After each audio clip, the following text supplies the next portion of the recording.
আল্লাহ তাআলা বলেন ইন্নাল্লাযীনা ক্বালু রাব্বুনাল্লাহ, নিশ্চয়ই যারা বলে আমি তাদের রব, আমাদের রব কে? আর একটু জোরে বলেন কে? কিন্তু এই পৃথিবীর জমিনে আল্লাহ রাব্বুল আলামিন যখন মানুষকে পাওয়ার দেয়, রাজত্ব দেয়, ক্ষমতা দেয়, ক্ষমতা পেয়ে মানুষ এতটা অন্ধ হয়ে যায়। এই পৃথিবীর জমিনে একজন জালেম স্বৈরাচারী শাসক ছিল, এর নাম ছিল ফেরাউন, যে নিজেকে আনা রব্বুকুমুল আলা বলে দাবি করেছিল। এর বাল্যকালের নাম ছিল কাবুস, বলকিয়াও বলা হতো। কিপ্তিদের তরফ থেকে স্পেশাল নাম ছিল রামসিস। মিশরের বাদশা হওয়ার পরে উপাধি নাম হলো ফেরাউন। আমি কি কিছু একটু বলবো, রাগ করবেন না আপনারা? দেখেন আল্লাহ তাআলা মানুষকে জিরো থেকে হিরো বানায়। হিরো থেকে জিরো বানায় কে? আবার জিরো থেকে হিরো বানায় কে? সেই ক্ষমতা আল্লাহর আছে না নাই? তো আল্লাহ যখন মানুষকে পাওয়ার রাজত্ব ক্ষমতা দেয়, বসে এতটা অন্ধ হয়ে যায়, আল্লাহকেই ভুলে যায়, নিজেকে রব বলে দাবি করে। এরকম একজন জালেম কাফের ফেরাউন দুনিয়ার জমিনে এসেছিল। তার জীবন থেকে সামান্য কিছু কথা যদি বলি কষ্ট হবে। এ ছিল একটা ভবঘুরে যুবক। ভালো করে বোঝেন, সংক্ষিপ্ত করে বলে দিচ্ছি, কয়েকটা মিনিট সময় দেন, ভালো লাগবে ইনশাআল্লাহ। এদিক খেয়াল করেন, এ ছিল ভবঘুরে যুবক। এলাকায় কোনো কাজ করবো না। ভবঘুরে যুবক মানে বোঝেন না? কিছু ছেলে পেলে দেখবেন কোনো কাজ নাই, কাম নাই, ইয়াবা, ফেন্সিডিল, গাঁজা, মদ খাইয়া গাছত ধাক্কা মেরে কই ভাইজান সাইড দেন। বউ যদি দরজা খোলে, অমুকের বাপ তুমি ঢোলকা, কই মা তুই বুঝবো না, আজ একটু বেশি পরিমাণে মাল খাসি। এরকম নেশাখোর আছে না? কথা কন না কে? যারা নেশাদ্রব্য পান করে তারা তো সমাজের ভিআইপি সন্তান, নাকি বলেন? ইয়াবা, ফেন্সিডিল, গাঁজা, মদ খায়। কিছু কিছু ছেলে পেলে দেখবেন ইয়াবার টাকার জন্য মা বাবার কাছে এসে জিকির করে, ইয়াবা ইয়াবা ইয়াবা। মা বাবা চিন্তা করে, বাবা এটা কিসের ট্যাবলেট? জ্বর, সর্দি, গলা ব্যথা, কেন কিচ্ছু বোঝার দরকার নেই, টেকা দে, নইলে তোর মাথা ফাটাবো। কথা ঠিক কিনা? যারা নেশা করে এরা নেশা করে এসে বউরে পিটাই, মারে পিটাই। কথা ঠিক কিনা? নেশা করিয়া নিজের সন্তানটাকেও দুনিয়ার জমিন থেকে বিদায় করে দেয়। এমন পাষণ্ড বাবা আছে না নাই? যুবক, মাদক দ্রব্য পান করা যাবে না, নেশা করা যাবে না, মাদককে না বলুন। কথা কয় না? যারা নেশা দ্রব্য পান করে, ইয়াবা, ফেন্সিডিল, গাঁজা, মদ, ডাল খায়, সমাজের মানুষ এদেরকে টোকায় বলে। কি বলে? এদেরকে কি সম্মান? এদেরকে মসজিদের সভাপতি বানায়, সেক্রেটারি বানায়, ওয়াজ মাহফিলের বক্তা বানায়। কারণ কি? ও মাতাল, মাতাল। কথা কি বোঝা গেল? এই ফেরাউন ছিল ভবঘুরে যুবক, এলাকায় কোনো কাজ কর্ম পাইল না। বাল্যকালের বন্ধু হামানকে নিয়ে মিশরে চলে গেল। মিশরে যাওয়ার পরে সর্বপ্রথম হলো তরমুজের ক্ষেতের লেবার। সংক্ষিপ্ত করে বলতেছি, খুব দ্রুত, কষ্ট হবে আপনার। এই তরমুজের ক্ষেতের লেবারি করার পরে মিশর দেশে গোরস্থানের দারোয়ান লাগবে, সরকারি গোরস্থানের দারোয়ান। হাজার হাজার মানুষ ইন্টারভিউ দিতেছে। ওই লাইনের মধ্যে কাবুস নামের ফেরাউনও দাঁড়ায় গেছে। একে একে ইন্টারভিউ দিতে দিতে যখন ফেরাউনের পালা, দেখে বলে, বাদশাহ, বুক ভরা আশা নিয়ে ভিন দেশ থেকে আপনার দেশে এসেছি, আপনি যদি চাকরিটা আমারে দেন সারা জীবন কৃতজ্ঞ থাকবো। আমি সমস্ত মানুষের কাছে শুনেছি আপনার সাথে ভালো মানুষ আর মিশরে নাই, পামের ওপরে প্রমোশন চলে। দেখেন না, খালি মুখ দেবে না, আপা আপা আসি, আপা আপা আপা, কথা কয় না। রাগ করছে? এই বাংলাদেশ 16 বছর খালি তেলের উপর চলছে। কেউ কয় হযরত হাসিনা, কথা কয় না। কেউ কয় আপনি দেশরত্ন, কেউ কয় আপনি মা, কথা কয় না। কি বলে ঠিক নাই। কি আত্মীয়তা, কি মোহাব্বত কই গেল? সব ছিল টাকার অহংকার। কথা বলে ঠিক কিনা? একটু এমপি টিকিট পাওয়ার জন্য কি প্রশংসা করত। যদি নেতার ভুল ধরায় দিত আর নেতা ভুল সংশোধন করত, তাহলে এই দেশ থেকে তাদেরকে পালানো লাগতো। খালি পান দিয়েছে। জিনিসের দাম বাড়ে, নেতার কাছে বলা হয় নেতা দাম বাড়ছে, কই বহির্বিশ্ব সব দাম বাড়ছে, কিছুদিন চালায় নেন, পরে ঠিক করে দিচ্ছি। আর ঠিক করে? এই দেশে খালি বাড়ে, কমে, কমে। আমার ভাইয়েরা, মন খারাপ করবেন না। যে কথা বলতে চাচ্ছিলাম, হৃদয়ের কান পেতে কথাগুলো শুনে যা। বাদশার সামনে এমন ভাবে কথাগুলো উপস্থাপন করলো, বাদশার মায়া লেগে গেল। বাদশা দেখে বলে, ইন্টারভিউ বন্ধ করো, এই ছেলেটাকে মিশরের সরকারি গোরস্থানের দারোয়ানের চাকরিতে নিয়োগ দেওয়া হলো। এইবার গোরস্থানের দারোয়ান হওয়ার পরে ফেরাউন চিন্তা করলো, মাসে মাসে বেতন পাবো, এই বেতন দিয়ে তো বড় হওয়া যাবে না, আমার সাইড ইনকাম করা দরকার। এইবার যারা গোরস্থানে লাশ দাফন করতে আসে ওদেরকে বলে শোনো, লাশ প্রতি একটা করে দিরহাম দেওয়া লাগবে, না হলে আমি লাশ দাফন করতে দেব না। জনগণ চিন্তা করে একটা দিরহামের জন্য বাদশার দরবারে বিচার সালিশ নিয়ে যাব, লাশ পয়সা গুলো শেষ হয়ে যাবে, অতএব একটা টাকা যদি পাই এই ছেলেটাই পাক। এই কথা ভেবে জনগণ একটা করে দিরহাম দেওয়া শুরু করলো। 1 টাকা হলেও এইটাও কি ঘুষ? কথা বলে বাংলাদেশ অবস্থা নাই, বাংলাদেশে আছে গো। শোনো এই দেশটার গল্প গরিব, দেশটা মনে হয় স্বপ্নপুরী, শুধু কর ঘুষ কর মদ কর জুয়া কর, হে তাই আছে ভুরি ভুরি, হে তাই আছে ভুরি ভুরি।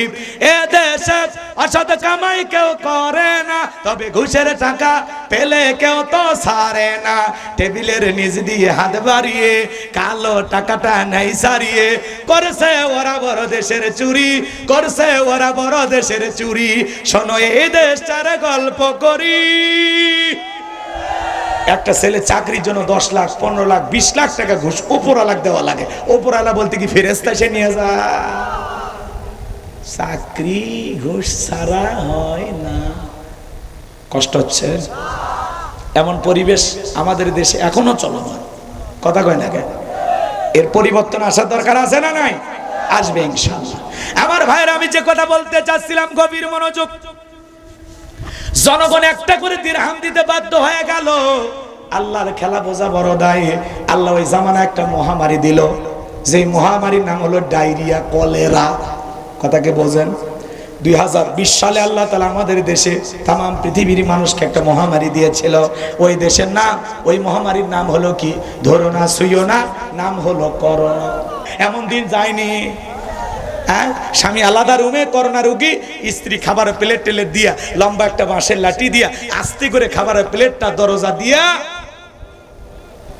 কথা কয় লাগে, ওই বাঁশের লাঠি দিয়ে ঠেলা দিয়ে ঘরের ভিতর ঢুকে দিয়েছে। কথা কয় ঠিক কি না? এইবার স্বামী যখন করোনা থেকে মুক্তি পাইছে, এরপরে বউয়ের কাছে যখন আসছে, বউ যখন ডেকে বলে, শেফালির বাপ তুমি জানো না আমি তোমারে কত ভালোবাসি, তাহাজ্জুদ পড়ে পড়ে দোয়া করেছে, আল্লাহ আমার হায়াত নিয়ে আমার স্বামী বাঁচায়া দাও, আমার স্বামীর করোনা ভালো করে দাও। কত যে কাঁদছি, ও মুখের বাপ তুমি জানো না আমি তোমার যে কত মহাব্বত করি, ভালোবাসি। স্বামী তখন মনে মনে ভাবে, আরে পাগলি তুই তো জানিস না, তোর এক নজর দেখার জন্য ছটফট করছিলাম, মনে হয় এই বুঝি দরজা খুলে আমার সাথে একটু দেখা করবি, দুইটা কথা বলবি, মোবাইলে তোর ছবি দেখে কান্না করেছিলাম, তুই যে আমার কত ভালোবাসিস আমি সেটা রুগী থাকা অবস্থায়, অসুস্থ থাকা অবস্থায় টের পাইছি, আমারে তুই বাঁশ দিয়া খাওয়াইছিস। কথা কন ঠিক কিনা? এই জন্য ভাই, স্বার্থের দুনিয়া, কেউ কারো আপন নয়। কথা বলে ঠিক কিনা? কার জন্য এত পাগল পারা হয় দুনিয়াতে? পয়সা করি জমাইতেছেন, মরে গেলে কেউ আপনাকে স্মরণ করবে না, আত্মীয় স্বজন সবাই ভুলে যাবে। কথা বলে ঠিক কিনা? জীবিত আছেন যতক্ষণ মায়া কান্না মহাব্বত ভালোবাসা আছে তখন কম, যখনই মারা যাবেন আপনার নাম লাশ হবে, আপনাকে সবাই ভুলে যাবে। কথা বলে ঠিক কিনা? আমার ভাইয়েরা গভীর মনোযোগ দিয়ে শুনবেন। এইবার মানুষ হাজার হাজার মারা যায়, আর গোরস্থানে দারোয়ান ফেরাউনের পকেটে টাকা হয়। টাকা হইতে হইতে এত টাকার মালিক হয়ে গেল, টাকা রাখার জায়গা নাই। বাদশার দরবারে চলে আসছে, বাদশা আমার কাছে কিছু টাকা পয়সা আছে, এলাকায় যারা খাজনা দিতে পারে না, গরিব মানুষ খাইতে পারে না, আমি একটু এই টাকা দিয়া সহযোগিতা করব। বাদশা ডেকে বলে, বাবা এ তো ভালো উদ্যোগ, তোমার মতো ছেলে ঘরে ঘরে জন্ম নেওয়া দরকার। ঠিক আছে তুমি টাকা নিয়ে আসো, আমি ঢোল পিটে খবর পৌঁছায় দিলাম। রাজ্যের যত গরিব মানুষ আছো, যাদের খাজনা বাকি আছে, বাদশার দরবারে চলে আসো, গোরস্থানের দারোয়ান তোমাদের খাজনা পরিশোধ করে দেবে। এইবার হাজার হাজার মানুষের খাজনা পরিশোধ করে দিল, গরিব দুঃখী মানুষকে টাকা দিয়ে সহযোগিতা করলো। আপনারাই বলেন তো বাজান, টাকা কি ফিরাউনের বাপের না জনগণের? খালি সিস্টেমে দিতেছে। কথা বোঝেন নাই? জনগণ তখন থেকে বলে, আরে যেই নেতা আমাদেরকে এইভাবে সহযোগিতা করতেছে, খাজনা পরিশোধ করে দিতেছে, এই নেতা যদি আমাদের রাজ্যের বাদশা হয়, আমাদের কপাল খুলে যাবে। নির্বাচনের আগে একটু জনসেবামূলক কাজ করে নেতা আছে না নাই? দেখবেন কাঁচা রাস্তায় ইট পেরে দিচ্ছে আমার এলাকায়। আমি তখন বললাম, ভাই ইট পারতেছেন ব্যাপারটা কি? বলে আপনাদের ছেলে মেয়ে স্কুলে যায়, কাদো মাটি হলে আপনারা হাটে বাজারে যাইতে পারেন না, আপনাদের কষ্টের কথা মনে হলে রাতে আমার ঘুম আসে না। এই যে আপনাদের রাস্তা ডেলিভারি রোড, কথা কথা নেতা আছে না নাই? রাস্তার অবস্থা কি বেহাল দশা, সত্য না মিথ্যা বলেন? কিন্তু নির্বাচনের আগে দেখবেন একটু টুকটুক করে ঠিকঠাক করতেছে। আর বলতেছে শোনেন, আপাতত ইট পারিয়া দিয়ে গেলা, আর ভবিষ্যতে আমার মার্কায় সিল মেরে যদি এলাকার নেতা বানায় দিতে পারেন, আমার 1 নাম্বার টার্গেট কাঁচা রাস্তা পাকা করে দেব। জনগণ বিশ্বাস করে যখন ভোটটা দেয়, দেখবেন মার্কা থাকে যে কয়দিন নেতার আনাগোনা সে কয়দিন। রাস্তাঘাটে দোকানপাটে নেতা খুঁজে পাওয়া যায়, চা স্টলে আসে, রাস্তার ভিক্ষুক মহিলাকে চাপিয়ে ধরে সেলফি তোলে, টাকা দেয়। রাস্তার ভিক্ষুক মহিলা টাকা দেওয়ার কয়েক নেতা করে কয়ে ছবি তোল, ছবি তোল, ছবি তোলে, আর বলে দেখেন একটা ভিক্ষুকের সাথে আমাদের নেতা কি ব্যবহার করল, মনে হয় জীবন্ত ওমর ফারুক। এ কথা কয় না? এগুলো ইমোশন নিয়ে খেলে যখন নেতা হয়, গরিব মানুষ ওর বাড়ির যায় 3 দিন বসে থাকে, তাও দরজা খোলে না। ওই জন্য বাজার নির্বাচনের মার্কা থাকে যে কয়দিন নেতার আনাগোনা সে কয়দিন। ওই ভোট চাওয়ার জন্য নেতা অলি গলি যে কায়দায় ঘরে, নির্বাচিত হওয়ার পরে 5 বছর যদি ওইভাবে অলি গলি ঘরে, নেতার মার্কা লাগবে না। রাস্তাঘাটে, কাঁঠাল গাছে, আম গাছে, বিদ্যুতের খুঁটিতে ব্যানার বানায়া লম্বা লম্বা ছবির পোস্টার দিয়া নেতার ছবি ঝুলান লাগবে না। কাজের মতো কাজ করলে নেতাকে মানুষ কলিজা দিয়ে ভালোবাসবে, নেতার মার্কায় জাগা মতো সিল মেরে পাস করাবে। কিন্তু ওরা খালি ব্যানার আলা নেতা আছে, কথা কয় না? ঈদের আগে কি সুন্দর ব্যানার বানিয়ে নেতার ছবি সহ লেখে, আমি অমুক নেতা, পবিত্র ঈদ উল ফিতরের শুভেচ্ছা, আমি অমুক নেতা সেরাগালি বদনা ঈদুল আজহার শুভেচ্ছা। ওই ব্যানারের পেছনে যে টাকাটা ব্যয় করে, ওই টাকা দিয়ে যদি গরিব দুঃখীকে লাচ্চা সেমাই কিনে খাওয়াইতো, কাপড় পোশাক কিনে দিত, ঘর বাড়ি ঠিক করে দিত, ওই জনগণ কলিজা দিয়ে দোয়া করতো। কথা বলে ঠিক কিনা? না হয়ে খালি সব ব্যানার আলা নেতা হচ্ছে। কষ্ট হচ্ছে, হোক, সমস্যা নেই। এগুলো বাস্তবতা একটু বলা লাগবে, বুঝে শুনে স্লোগান দেবেন। আর আপনি আমি কম খারাপ না, 1.5 টাকার বিড়ি আর 3 টাকার চা খাইলে, নির্বাচনের যে চা বৃষ্টি হওয়ার পরে খেরে পালার নিচ দিয়ে যে পানি যায়, ওইটার রং আর নির্বাচনের চায়ের রং হমান। সেই চা খায়ের কি স্লোগান, বল্টু ভাইয়ের চরিত্র ফুলের মতো পবিত্র, নামাজ পড়া 1 ওয়াক্ত, গাঁজা খাই 5 ওয়াক্ত, ঘুমচুরিতে পাকা ভক্ত, শয়তানের 1 নাম্বার ভক্ত, হুজুরদের জন্য খুবই শক্ত, সুশে খাই গরিবের রক্ত। নির্বাচনের ব্যানারে লেখা দেখবেন, লেখা আছে গরিবের বন্ধু। ভোট দিয়ে দেখেন গরিবের কয় নাম্বার শত্রু। একটা বয়স্ক ভাতার কার্ড দিবে গেলেও, একটা রাস্তার মাটি কাটার কার্ড, চালের একটা কার্ড, সেগুলো নিতে গেলেও নেতাকে টাকা দেয়, ম্যানেজ করা লাগে। এই দোষ নেতার দেব না, এই দোষ জনগণের। কারণ আপনার আমার ভিতরে ভেজাল আছে। আমার এক নানি নির্বাচনের পরের দিন এলাকায় গেছি, নানা দোয়া করিস প্রত্যেক বছর যেন একবার ভোট হয়। কে? এক রাতেই 4200 টাকা কামায়। নানি কেমনে? কয় যত মার্কার লোক ঢুকছে নির্বাচনের আগের রাত, যেটাকে বলা হয় কালো রাত, আমার দরজায় এসে নক করছে, নানি বাড়িতে আছিস? বলে হ্যাঁ আছি। আমি উমুক মার্কার লোক, 500 টাকা দিলাম, ভোটটা আমারে দিও। কয় অবশ্যই দিব ভাই। যত মার্কার লোক ঢুকছে ভাই, কারো মন বেজার করিনি, বয়স হয়ে গেছে, কার মনে দুঃখ দিব? পরের দিন সকালবেলা গুনে দেখি 4200 টাকা। যেই দেশের জনগণ নির্বাচনের আগে 500 টাকা, 1000 টাকা হাফ কেজি জিলাপির কাছে, 1 প্যাকেট সিগারেটের কাছে বিক্রি হয়, এমন জনগণ দিয়া দেশে ইসলাম কায়েম করা সম্ভব হবে না। দেশের জনগণ 1 নাম্বার, নেতা 1 নাম্বার, জনগণ 2 নাম্বার, নেতা হবে 6 নাম্বার। এক পাগল তেঁতুল গাছের নিচে হাত তুলে বলে, আল্লাহ এই তেঁতুল গাছে রাজশাহীর ফোজ দিয়ে আম দে, রংপুরের হাড়ি ভাঙ্গা দে, সাপাহারের আম রূপালি মিষ্টি মিষ্টি কাটিমন আম দে। আল্লাহ তখন বলে, পাগল চোখটা খুলে দেখ কোন গাছের নিচে দোয়া ধরেছিস। তেঁতুল গাছের নিচে হাত তুলে কিয়ামত পর্যন্ত আম চাইলে যেমন পাওয়া যাবে না, নেতার কাছে ঘুষ খাইয়া নিজের আমানত 5 বছরের জন্য বিক্রি কইরা উমরের মতো নেতা চাইলে পাওয়া যাবে না। আপনি হাত তুলে যখন বলেন আল্লাহ এই দেশের নেতাদেরকে উমরের মতো বানাও, আল্লাহ বলে তোর দোয়া ঠিক আছে। কথা কয় না কেন? আগে উমরের দেশে থাকার মতো জনগণ হওয়া লাগবে। গাছের গোড়া ঠিক, মাথা ঠিক, জনগণ ঠিক, দেশের নেতা ঠিক, আমরাই পরিবর্তন করতে পারবো। কথা বলে ঠিক কিনা? তালুকদার বংশের মতো কলিজা যদি বড় হয়, হাত তুলে বলতে পারবেন যে নির্বাচনকে কেন্দ্র করিয়া জীবনে কোনোদিন চা বিড়ি সিগারেট খাবেন না, কোন নেতার কাছে ঘুষ নেবেন না। কে? হাত তোলেন তো দেখি। এরকম সাহস আছে? পারবেন তো ইনশাআল্লাহ? হ্যাঁ, আল্লাহ দেখতেছে। এই জন্য আমার ভোট আমি দেব এই স্লোগান দেয়া যাবে না, যাকে খুশি তাকে দেবে এটা বলা যাবে না। আমার ভোট আমি দেব সৎ, যোগ্য, আল্লাহওয়ালা, আমানতদার সেই নেতাকে দেখে দেব। যেই নেতাকে দিলে ন্যায় বিচার কায়েম হবে, যেই নেতাকে দিলে, যেই নেতা রাস্তার বরাদ্দের টাকা মেরে খাবে না। তাছাড়া ওরা রাস্তার খোয়া মেরে খায়, পিস মেরে খায়। ব্রিজে ঢুকানোর কথা ওরা ঢুকে দিবে বাঁশ। দেখেন না কত ব্রিজ উদ্বোধন করার আগে রুকুত চলে যায়। এই জন্য সমাজ পরিবর্তন করতে হলে জনগণকে আগে সচেতন হওয়া লাগবে। আমরাই পারি নতুন বাংলাদেশ গড়তে, কথা বলে ঠিক না? এই জন্য বোকা শোকা থাকার আর কোনো সুযোগ নাই। ভালো মনে হবে ভোট দেবেন, খারাপ মনে হবে এক পাকাবেন না, যেই দলের নেতা হোক। আমরা আগামীতে সৎ নেতৃত্ব দেখতে চাই, আমানতদার নেতাকে চাই, নামাজিকে চাই, আল্লাহওয়ালাকে চাই, কথা বলে ঠিক না? যেই নেতা এলাকার অভিভাবক, যেমন কোন জায়গায় গেলে সে যেন জানাজার ইমামতি করাইতে পারে, মসজিদে গেলে যেন ইমামতি করতে পারে, ইউনিয়ন পরিষদে গেলে যেন ইমামতি করতে পারে, কথা বলে ঠিক না? থানার ওসি সাহেব তাকে হওয়া লাগবে, যে ওসি সাহেব নিজে ইমামতি করবে আর তার পেছনে সমস্ত তার বাহিনী নামাজ আদায় করবে। তাহলে ওই ওসি কোনোদিন ঘুষ খাবে না, ওই চেয়ারম্যান কখনো ঘুষ খাবে না, কথা বলেন ঠিক কিনা? আমার কথা অনেকের খারাপ লাগতেও পারে, একটু মেনে নেন।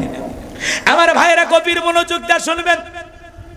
এইবার জনগণের খাজনা পরিশোধ করে দিল, জনগণ মনে মনে খুশি হয়ে গেল।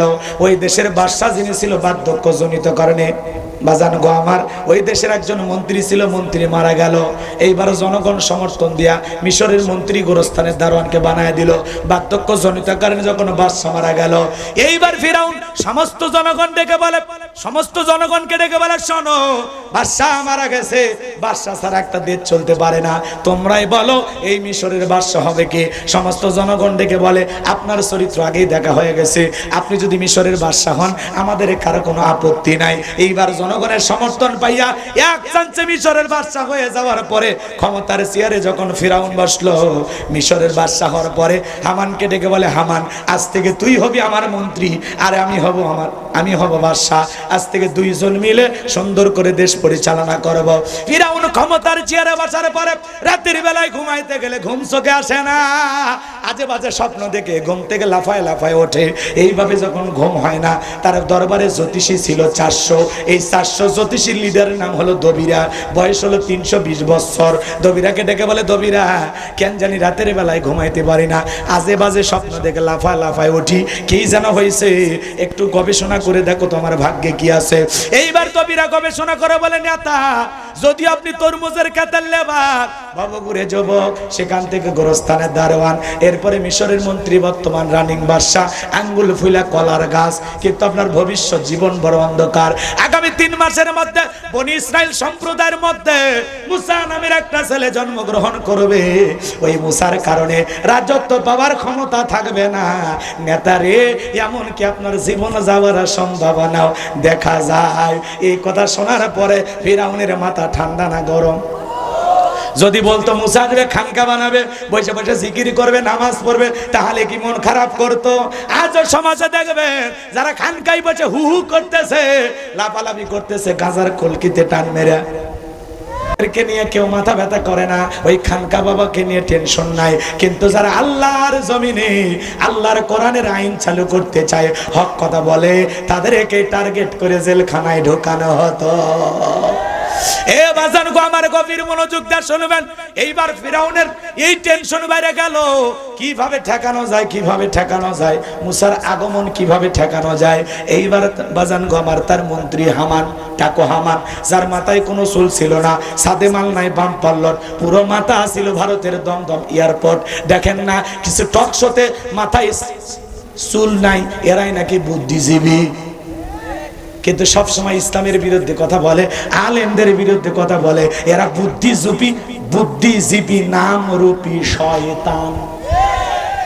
কথা কন, ইসলামের বিরুদ্ধে কথা বলবে, এটা কি বুদ্ধিজীবী নাকি এটা শয়তানের মুরিদ? কথা বলেন না কেন আপনারা? রাগ করতেছে? আমার ভাইরা গভীর মনোযোগ দিয়ে শুনবেন। ইসলামের বিরুদ্ধে কথা বলবে যারা, বুঝতে পারবেন শয়তানের মুরিদ নিয়েছে তারা। আমার ভাইরা সামনের দিকে যায়। এইবার হামান ডেকে বলে, না তার টেনশন নাই, মাইট ইজ রাইট, জোর যার মুল্লুক তার, পাওয়ার রাজত্ব ক্ষমতা আমাদের হাতে আছে। আমরা যা বলবো মিশরের জনগণ তাই মানতে বাধ্য। কি করতে চাও? এইবার হামান ডেকে বলে, নেতা, যত ছেলে সন্তান জন্মগ্রহণ করবে জবাই করে করে বিদায় করে দেব, তাহলে আপনার মুসার আগমন ঘটবে না। এই কথা শোনার পরে ফিরাউন ডেকে বলে, হামান, আসলেই তোর মাথায় বুদ্ধি আছে, তবে শোন, ছেলেগুলোকে জবাই করবি, মেয়েগুলোকে জবাই করবি না, কারণ ছেলেদের মধ্যে আমার শত্রু আছে, মেয়েদের মধ্যে কোনো শত্রু নাই। তার মানে চোর হলেও মানুষ ভালো, মোবাইল নিয়ে গেল, সিম কার্ড খুলে দিয়ে গেল। কথা বলেন ঠিক কি না? এইবার সন্তান জবাই করা শুরু হয়ে গেল।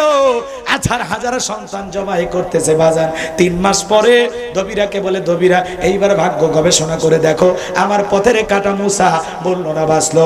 এইবার দবিরা ভাগ্য গবেষণা করে বলে, নেতা, যদিও বনি ইসরাইল মায়ের বুক খালি কইরা হাজার হাজার সন্তান জবাই করেছেন, কিন্তু আপনার পথের কাটা মুসা এখনো মরে নাই, মরে নাই, মায়ের কোলে জীবিত আছে, সুস্থ আছে, কিন্তু কোথায় আছে, কোন বাড়িতে আছে, এই খবর বলার ক্ষমতা আমার নাই।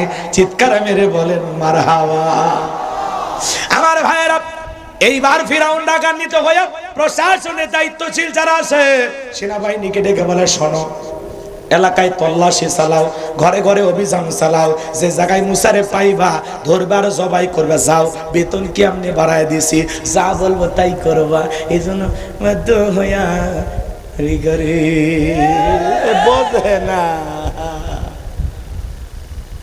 প্রমোশন কি আপনি দেয়, হাউন আঙ্কেল কই গেল, চেহারা আর দেখা যায় না। টিভি অফিসটাকে আস্থার জায়গা, ভাতের হোটেল, নায়িকা গেলেও খাওয়াই, হিরো আলম গেলে খাওয়াই, ছাত্রদেরকে ধরে নিয়ে যায় খাওয়াই, হুজুর কেউ পিটাইয়া খাওয়াই, বিএনপির নেতাকে ধরেও খাওয়ায়, কিন্তু এই মানুষটা নাই, ভাতের হোটেলটা বন্ধ। এখন বাবুর্চি যারা ছিল তারা গেল কোথায়? রাগ করছেন আপনারা? হাইরে হাইরে, কি খেলা দেখাইলো মানুষকে, খালি মনে পড়ে। আর এখন মনে হয় কি, এগুলো সব লোক দেখানো কথা, ঠিক কিনা? আমার ভাইয়েরা, মন খারাপ করবেন না, গভীর মনোযোগ দিয়ে শুনবেন যে কথা আমি গুনাহগার বলতে চাচ্ছিলাম। এইবার ভাইয়েরা আমার, হৃদয়ের কান পেতে শোনেন। চতুর্দিক দিয়ে সেনাবাহিনী ছড়িয়ে পড়লো, ঘরে ঘরে তল্লাশি চালাইলো। একদল সেনাবাহিনী মুসা নবীর বাড়ির দিকে রওনা করেছে।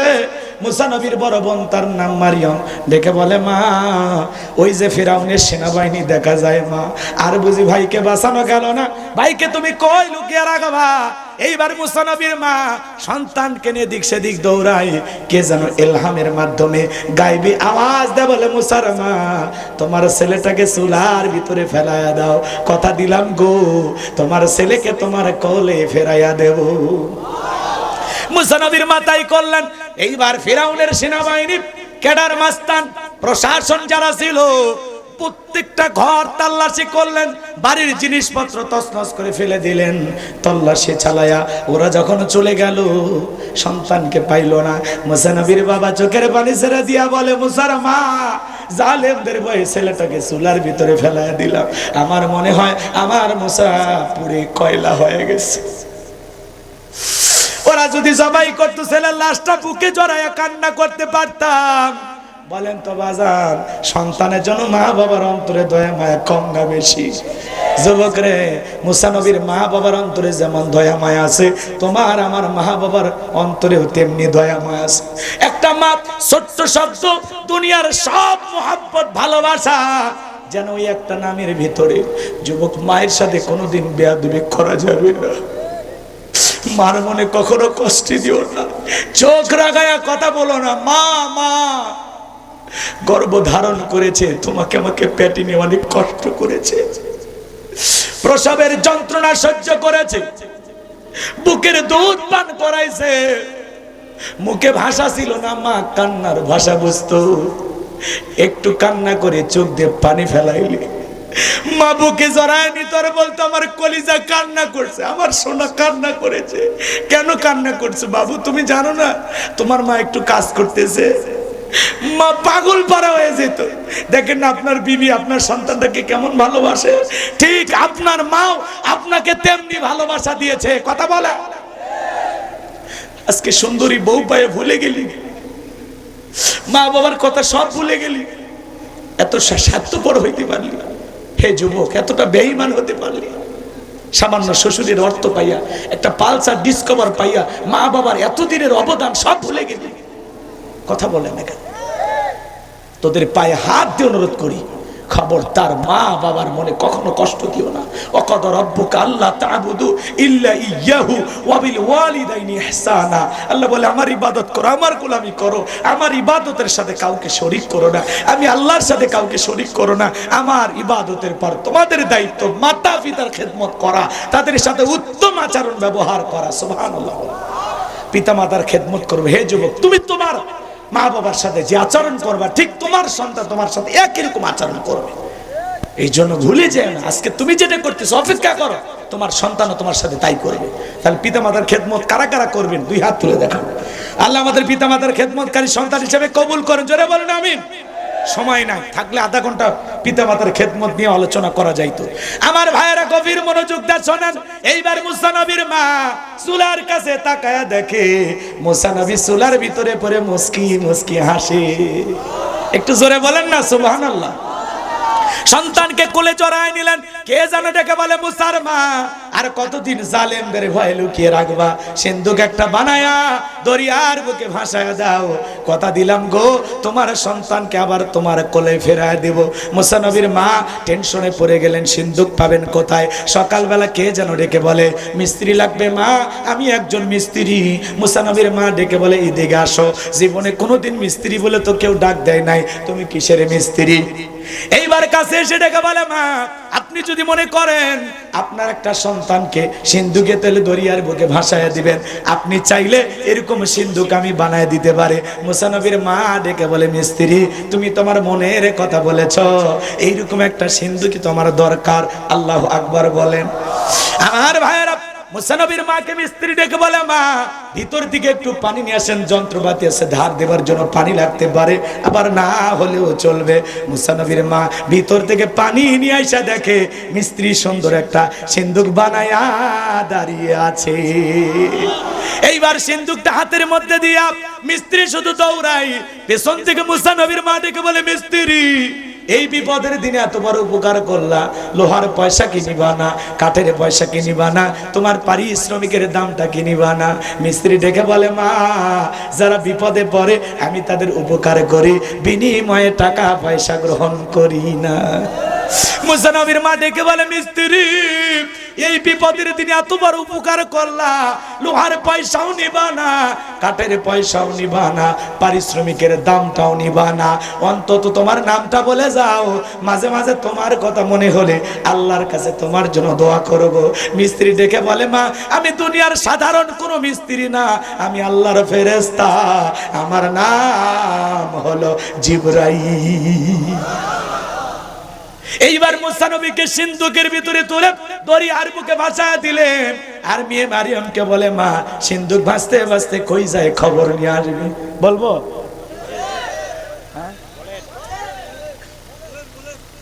আপনাদের সময় কিন্তু শেষ। বলবো? তাহলে আরো যদি আধা ঘন্টা লাগে থাকবেন? কারা কারা দুই হাত তোলেন। লিল্লাহি তাকবীর। শোনেন, শুরু করছি যখন ফেরাউনক মারিয়ে চুবে বাড়ি চলে, ও ক্ষমতার চেয়ারে থুয়ে গেলে ঘুম হবে? ও তো ক্ষমতায় আছে, ওকে সাইজ করি। কথা কোন ঠিক কিনা? আমার ভাইয়েরা মজা পাবেন, যত সামনে যাব এখন খালি মজাই লাগবে। লিল্লাহি তাকবীর। এইবার সিন্ধুক ভাসতে ভাসতে ফিরাউনের ঘাটে গেল। ওই দিন ফিরাউন তার প্রিয়তমা স্ত্রী আসিয়াকে নিয়ে আসছে সমুদ্রের সৈকতে হাওয়া খাইতে। কাফের হওয়ার পরে মাঝে মাঝে বউকে নিয়ে বিনোদন করতেন। এইবার ফিরাউনের সেনাবাহিনী সিন্ধুকটাকে তোলার পরে নেতার সামনে হাজির হয়ে গেছে। ফিরাউন ডেকে বলে সিন্ধুকটা খোলো তো দেখি। এইবার যখন সিন্ধুকটা খোলা হলো, সবাই তাকায় দেখে মনে হয় আকাশের পূর্ণিমার চাঁদ সিন্ধুকের ভিতরে ধরা দিয়েছে। কি সুন্দর চেহারা দেখা আসিয়ার চক্ষু শীতল হয়ে গেছে। ফিরাউন ডেকে বলে তরবারি আন, সবাই করে এটাই মুসা। আসিয়া বলে থামো, খালি মারা শিখছো, এতগুলো মারলা তাও কি শান্তি পাইলা না? ও স্বামী, এই ছেলেটাকে মারার আগে আমি তোমার কাছে একটা প্রশ্ন করতে যাই। এই যে সিন্দুকের কাঠ দেখা যায়, ও স্বামী দেখো তো এমন কাঠ কি তোমার দেশে আছে? এইবার ফেরাউন সিন্দুকটা নাইরা ছেড়ে ডেকে বলে, বিবি এমন কাঠ আমি কেন, আমার বাপ দাদা 14 পুরুষ কেউ দেখে নাই। আসিয়া দেখে বলে, স্বামী এটা ভিনদেশী কারো সন্তান, বাঁচতে বাঁচতে আমার দেশে এসেছে, এই ছেলেটাকে আমি মারতে দেব না, এই ছেলেটাকে আমাদের পালক পুত্র হিসাবে লালন পালন করতে চাই। আল্লাহর খেলা বোঝা বড় দায়। ওয়ামা কারু ওয়ামা কারাল্লাহ আল্লাহু খায়রুল মাকিরিন। খেলা কা যে খুঁজতেছে মারার জন্য, আল্লাহ তারই দায়িত্ব দিল লালন পালন করার জন্য। কথা আছে, যেখানে বাঘের ভয় সেখানে রাত হয়। আল্লাহু আকবার বলেন। আসিয়ার কথা শুনে ফিরাউন চিন্তা করলে, এতগুলো মারলাম, বউ একটা ছেলে দেখে বায়না করছে, যা পালার জন্য মাইনে নিলাম। ফিরাউনও রাজি হয়ে গেল। এইবার আসিয়া বলে, খালি রাজি হলে হবে না, সন্তান আমাদের, দুধ খাওয়াকে দুধ কে খাওয়াবে? রাজ্যের ভিতরে ঘোষণা দেন, ফিরাউনের ছেলে সন্তান যে দুধ পান করাবে মাসে মাসে বেতনও দেওয়া হবে। মারহাবা কর। বোঝেন না? ভালো করে বোঝার চেষ্টা করবেন বাজান গো আমার। এইবার রাজ্যের ভিতরে ঘোষণা করা হল, ফিরাউনের ছেলে সন্তান যে দুধ পান করাবে মাসে মাসে বেতন দেওয়া হবে। হাজার হাজার নারীরা লাইন দিয়েছে, মুসা নবীকে কোলের মধ্যে নেয়, স্তন খুলে মুখ লাগায় দেয়। আল্লাহর নবী কোনো মহিলার স্তনে দুধ পান করে না। সমস্ত নারীরা ব্যর্থ হয়ে চলে গেল। এইবার তার বড় মনের কথা মনে আসে না নাই, ডেকে বলে, ও রানী আসিয়া, আমার কাছে এমন একটা ধাত্রীর খবর আছে, আমার বিশ্বাস এই সন্তান তার দুধ পান করবে। কোথায় সেই মহিলা? কৌশলে কথা বলা লাগবে, কথা বলেন ঠিক কিনা? এইবার বাজান গো আমার, আল্লাহর নবী মুসা আলাইহিস সালামের মাকে ফিরাউনের দরবারে নিয়ে আসা হল। নবীর মা সন্তানকে কোলের মধ্যে নিয়া, আমার ভাইরা যখন স্তন কুলে মুখ লাগা দিয়েছেন, আল্লাহ নবী মুসা আলাইহিস সালাম মায়ের স্তনে দুধ খাওয়া শুরু করেছেন। বলেন না সুবহানাল্লাহ। নবীদেরকে শিশুকাল থেকে জ্ঞানী বানিয়েছেন কে? এইবার আসিয়া ডেকে বলে, আপনার বেতন ডাবল, থাকার কোয়ার্টার ফ্রি। মুসা নবীর মা ডেকে বলে, রানী আসিয়া, সন্তানকে যদি দুধ পান করাইতে চান আপনার বাড়িতে না, সন্তান থাকবে আমার বাড়িতে। বলে, আমি তাতেও রাজি, মাঝে মাঝে সন্তানটাকে আমার একটু দেখাইয়া দিবেন। কথায় আছে, মায়ের চাইতে মাসির দরদ বেশি। সন্তান কার কোলে আসিয়া কি জানে? কষ্ট পাচ্ছেন আপনারা? এইবার বাজান গো আমার, মুসা নবীর মা পৃথিবীর প্রথম মা, যে মা তার আপন সন্তানকে দুধ পান করানোর বিনিময়ে মাসে মাসে বেতন পেয়েছিল। সুবহানাল্লাহ বলে। এইবার মুসা নবীকে নিয়ে এই আলোচনাগুলো করতে গেলে আরো লম্বা হবে, একটু কাটছাট করে সংক্ষিপ্ত করে বলি, বিরক্ত হচ্ছেন। মুসা নবী চলাফেরার বয়সে উপনীত হয়ে গেল। আসি একদিন ডেকে বলে, শোনো, সন্তানটাকে কোলে নাও, আদর করো, মানুষ দেখলে মনে করবে ছেলে তোমার না, ধরো একটু কোলে নাও। দেখবেন মাঝে মাঝে মা বোনেরা বিরক্ত হয়ে গেলে সন্তানকে কোলে দেয়, দেয় না? আপনাদের স্ত্রীরা দেয় না? কথা কয় না কেন? সন্তান কোলে দেখে বলে, সামলাও, বাপের মতোই খারাপ হয়েছে, জ্বালায়া মারলো। কথা কন ঠিক কিনা? এরকম বলে কিনা? সন্তান খারাপ হলে বলে, বাপের কিছু ছাড়েনি, বাপ একটা হারামি ছেলে হয়েছে, ডবল হারামি, বলে কিনা? আর যদি সন্তান ভালো হয়, কয় মা যে ভালো। ও ভালো হলে সব গুণ মায়ের, আর খারাপ হলে সব দোষ বাপের। আছে আছে আমার ভাইয়েরা, ও আপনার মুসলমান বাবাজিরা, হৃদয়ের কান পেতে কথাগুলো শুনে যান। মুসা নবীকে কোলের মধ্যে নিয়া কি সুন্দর চেহারা দেখে মায়া লাগে। সুমা খাওয়ার নিয়তে যখন ফিরাউন ঠোঁট দুইটা বাড়াইছে, মুসা নবী এমন একটা থাপ্পড় গালের মধ্যে বসায় দিয়েছে, শিশুকালের থাপ্পড় খায়া ফিরাউন চিৎকার মেরে উঠছে। আশেপাশের জনগণ দৌড়ে এসে বলে, নেতা এত জোরে চিৎকার মারলেন, ব্যাপারটা কি? ছেলে থাপ্পড় মারছে, এ কথা জনগণকে বললে কি ইজ্জত থাকে? বলে, আমার বাড়ি আমি চিল্লাইছি, আমি তোদেরকে ডাকছি, দূর হয়ে যা। এই কথা বলে ওদেরকে তাড়িয়ে দেওয়ার পরে আসিয়া ডেকে বলে, আসি আয় আয় আয়, তাড়াতাড়ি করে আয়। আসিয়া বলে কি হয়েছে, সারের মতো চিল্লাও কে? কয় চিল্লাবো না, এর চোখে মুখে যে আগুন দেখছি রে আসিয়া, এ মুসা ছাড়া কেউ না, তরবারি দিয়ে জবাই করি পথের শত্রুটা দূর করি। আসিয়া বলে এই ছেলে কি করেছে? বলে এই ছেলে আমার গালে থাপ্পড় মারছে। আসিয়া বলে ঢং করার জায়গা পাও না, এই ছোট মানুষ কোনোদিন গালে থাপ্পড় মারতে পারে? এইবার ফিরাউন ডেকে বলে বিবি তোরে কেমনে বুঝাবো, থাপ্পড় মারছে আমার গালে, মজা কি আমি টের পাইছি, এর থাপ্পড়ের ওজন বুঝা দেয় এই ভবিষ্যতে মুসা হবে। লিল্লাহে তাকবীর। কাটছাট করে দিলাম। মুসা নবীর বয়স হয়ে গেল 25 বছর। কয় বছর? 25 বছরের টকবকে যুবক। কিপ্তি আর বনি ইসরায়েলের মধ্যে লাগছে ঝগড়া। কিপ্তিরা হলো কার লোক? ফিরাউনের লোক। কার লোক? আর বনি ইসরায়েলরা মুসা নবীর লোক। কথা কি বুঝতে পারছেন?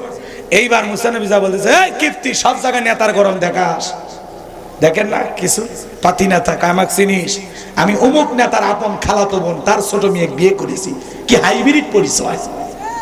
কথা কেন একটু নির্বিষ হয়ে গেলে তো খায় ফেলে দেবো, তোর খবর আছে রে ভাই, এত গরম দেখাই না। আল্লাহ যদি 3 বার বমি দেয় আর পিছনের দরজা একবার ঢিল করে দেয়, পাবনা হাসপাতালে ভর্তি হলে কথা কেন।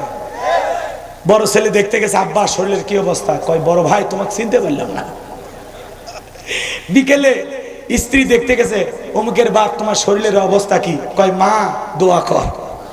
এই জন্য আল্লাহ যদি বেকায়দায় ফেলে, পাতলা পায়খানা আর বমি হলেই তো শরীরের সব শক্তি শেষ। আচ্ছা বলেন তো তখন কি শক্তি থাকে?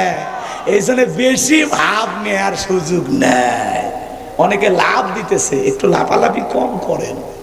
কথা কম নাকি? যত লাফাবেন তত মরবেন। অতীতে লাফাঝাপা করেছে যারা, বিদায় হয়েছে তারা। ভবিষ্যতেও বেশি ক্ষমতার দাপট দেখাবে যারা, বিদায় হবে তারা। এই দেশে আর কোন স্বৈরাচারের জন্ম হতে দেয়া হবে না। ভদ্র হন, ইতিহাস থেকে শিক্ষা গ্রহণ করেন, নিজেকে পরিবর্তন করেন। আমার ভাইয়েরা গভীর মনোযোগ দিয়ে শোনেন। আল্লাহর নবী মুসা আলাইহিস সালাম নিজ সম্প্রদায়ের লোকের পক্ষ নিয়া কিপ্তিকে মারছে এক ঘুষি খায়া কিপ্তি দুনিয়ার থেকে ডিলেট। ইন্না লিল্লাহি ওয়া ইন্না ইলাইহি রাজিউন, জায়গাতে খালাস। এইবার বাজান যখন কিপ্তির মৃত্যু হয়ে গেল, মুসা নবীর বিরুদ্ধে ফিরাউনের দরবারে হয়ে গেল মার্ডারের মামলা। আল্লাহ ডেকে বলে মুসা রে আর থাকা যাবে না, এইবার মাদাইনের দিকে রওনা করো। আল্লাহর পয়গম্বর আল্লাহ তাআলার হুকুম পাইয়া মাদাইনের দিকে রওনা করলেন। ওখানে পানি খাওয়ানোর ঘটনা আপনারা সবাই জানেন, আমি আর বিস্তারিত বলবো না। শুআয়ব আলাইহিস সালামের 2টা মেয়ের সাথে পরিচয় হয়ে গেল। তাদের সাথে তার বাবার বাড়িতে যাওয়ার পরে 2টা মেয়ে যায়, বলে বাবা আমাদের বাড়িতে একটা পুরুষ মানুষ দরকার, কাজের লোক দরকার। এই ছেলেটার দেখে অনেক শক্তি আছে, শুধু তাই নয় বাবা এই ছেলেটা অনেক ভদ্র। মারহাবা বলেন। এই ছেলেটা এত ভদ্র, আমরা 2টা বোন কয়েকটা ঘন্টা তার সঙ্গে কাটায়া দিলাম, একবারের জন্য চোখ 2টা তুলেও আমাদের চেহারাটা দেখে নাই। সুবহানাল্লাহ বলেন। আর আমাদের চরিত্র, নারী বুড়ি হোক আর যুবতী হোক, রাস্তা দিয়ে মহিলা গেলে একবার তাকায়, কথা কয় না। রাগ করেছেন? এ বাজান গভীর মনোযোগ দিয়ে শোনেন। আল্লাহর নবী মুসা আলাইহিস সালামের গুণের কথা শোনার পরে শুআয়ব আলাইহিস সালাম রাজি হয়ে গেল। ডেকে বলে ঠিক আছে, আমাদের বাড়ির রাখাল হিসাবে ছেলেটাকে রাখা হলো। লম্বা ইতিহাস, লম্বা ঘটনা সংক্ষিপ্ত করে বলে দিয়ে যায়। আল্লাহ নবী মুসা আলাইহিস সালামের ব্যবহার দেখা শুআয়ব আলাইহিস সালাম তার বড় মেয়ে সফুরার সাথে বিবাহের ব্যবস্থা করে দিলেন। বিয়ে করার পরে শ্বশুর বাড়িতে থাকলেন 8 থেকে 10 বছর ঘর জামাই। এলাকায় যদি কেউ ঘর জামাই থাকে অবহেলা করবেন না, বুঝবেন নবী মুসা আলাইহিস সালামের সুন্নাত পালন করতেছে। আমার ভাইরা গভীর মনোযোগ দিয়ে শুনবেন। আমার আল্লাহ এবার ডেকে বলে, নবী মুসা আর কতদিন শ্বশুর বাড়ি মধুর হারি, এইবার গাট্টি গুটি গোছাও, স্ত্রীকে সঙ্গে নাও, আবারও মিশরের দিকে রওনা করো। আল্লাহ পাকের অর্ডার পাইয়া শ্বশুরের দেওয়া লাঠি নিয়া আল্লাহ নবী মুসা আলাইহিস সালাম স্ত্রীকে সঙ্গে নিয়ে যখন তুর পর্বতে আসলেন, এখানেও কিছু ঘটনা আছে বলার সময় নাই। ডাইরেক্ট আল্লাহ রাব্বুল আলামিন তুর পর্বতে তার পয়গম্বরকে নবুয়ত দান করে জিজ্ঞাসা করলেন, ওয়ামা তিলকা বিয়ামিনিকা ইয়া মুসা। আল্লাহ ডেকে বলে মুসা তোমার ডান হাতে ওইটা কি? আল্লাহু আকবার বলেন।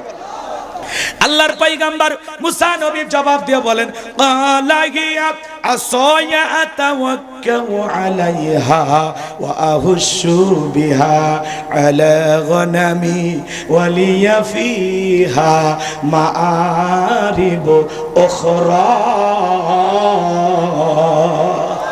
দেখে বলেন আল্লাহ আমার হাতে এটা লাঠি, এটা বড় ভর দিয়া চলি, ছাগলের জন্য পাতা বাড়ি, ইত্যাদি ইত্যাদি অনেক অনেক কাজ করি।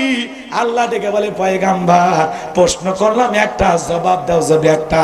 মুসা নবী কথা বলে কার সাথে? আল্লাহ ডেকে বলে পয়গাম্বার এতগুলো কথা তো আমি জানতে চাই নাই, আমি আল্লাহ রাব্বুল আলামিন সবই জানি। সুবহানাল্লাহ বলেন। মুসা নবী কথা বাড়িয়েছেন কেন? কারণ আল্লাহর সাথে যত কথা বাড়াবেন তত বেশি আল্লাহর কুদরতি জবানের মধুর কথা শুনতে পাবেন। সুবহানাল্লাহ বলেন। এরপরে আল্লাহ রাব্বুল আলামিন বলেন ক্বালা আলকিহা ইয়া মুসা। আল্লাহ ডেকে বলে মুসা তোমার হাতের লাঠিটা এবার নিক্ষেপ করো। ফাআলকাহা ফাইযা হিয়া হাইয়াতুন তাসআ। লাঠিটা নিক্ষেপ করা মাত্র হয়ে গেল বিশাল বড় একটা সাপ। মুসা নবী বলে বাপ রে বাপ, এই যে সাপের সাপ আমার বংশ করে দিবে সাপ। আল্লাহর পয়গাম্বার ভয়ে এইবার দৌড়াইতে লাগলেন। আমার আল্লাহ রাব্বুল আলামিন তখন বলেন ওয়াদহুম ইয়াদাকা ইলা জানাহিকা তাখরুজু বাইদা মিন গায়রি সুইন আয়াতান উখরা। ও নবী মুসা ভয় পেও না, আমি আল্লাহ লাঠিকে সাপ বানাইছি, আবার সাপের দিকে হাত বাড়াও, পূর্বের মতো লাঠি বানাইয়া দেব। পয়গম্বরে এরকম ধরতে গেছে, আবার কি হয়ে গেছে? সাপ কি হয়ে গেছে? এটার নাম কি বলেন তো? মুজিজা। বলেন এর নাম কি? বলেন এর নাম কি? ভাই আর কষ্ট দিব না, এই 10-15 মিনিটের মধ্যে দোয়া করে দেব, খালি শেষ ফিনিশিং, ফাইনাল খেলা খেলে দাও। কথা কন লিল্লাহি তাকবীর। আমার ভাইয়েরা গভীর মনোযোগ দিয়ে শুনবেন। আল্লাহ রাব্বুল আলামিন তার পয়গম্বর মুসা নবীকে জানায়া দিলেন পয়গম্বর শুধুমাত্র লাঠিটা ধরো, ভয় পেও না, আমি আল্লাহ তাআলা পূর্বের মতো আবার লাঠি বানায় দেব। সাপ ধরা মাত্র লাঠি হয়ে গেছে, আল্লাহর মুজিজা। এরপরে আল্লাহ রাব্বুল আলামিন বলেন লিনুরিয়াকা মিন আয়াতিনাল কুবরা। আল্লাহ রাব্বুল আলামিন বলেন আমি পয়গম্বর মুসা আলাইহিস সালামকে কুদরতের দুইটা নিদর্শন দিলাম। এক নাম্বার লাঠি ফেলালে সাপ হয়, আর 2 নাম্বার হলো বগলের নিচে থেকে হাত বের করলে ধবধবে উজ্জ্বল সাদা হয়, লাইটিং করে, সূর্যের মতো চন্দ্রের মতো কি সুন্দর আলো দেয়। সুবহানাল্লাহ বলে। মানে এরকম একটা হাত, কিন্তু বগলের নিচে থেকে বের করলে কি হয়?